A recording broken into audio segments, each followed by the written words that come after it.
All right, so tell me what's on that pie that you... Okay, guy went for the 1964, Yep. which is mozzarella and Romano cheese.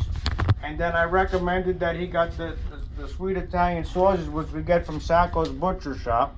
This is the guy's the best butcher I ever had, and I've been in business a long time.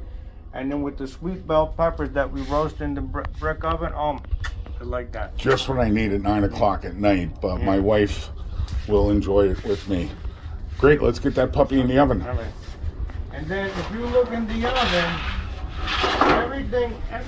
everything that comes out of here is custom. You gotta compare it to like these guys, they got custom car shops. And you're only doing 3 days a week right now, right? Yeah, but they're long days.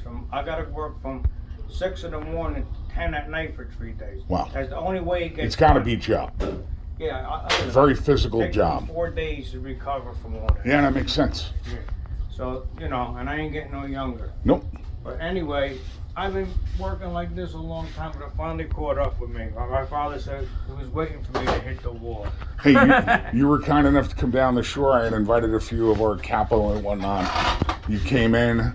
I think you hit the ocean, did a little swim in South Seaside Park. Who that guy was, your brother-in-law or somebody? He was real nice. The Italian guy, he was retired too from somewhere. And then you met Vivi, you met Roro. Yeah, you had a nice gathering there that day. We did. We did.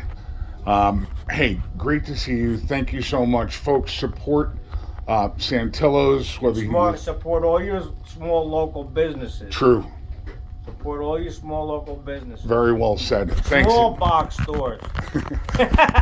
Hey, thanks for hosting me today. Thank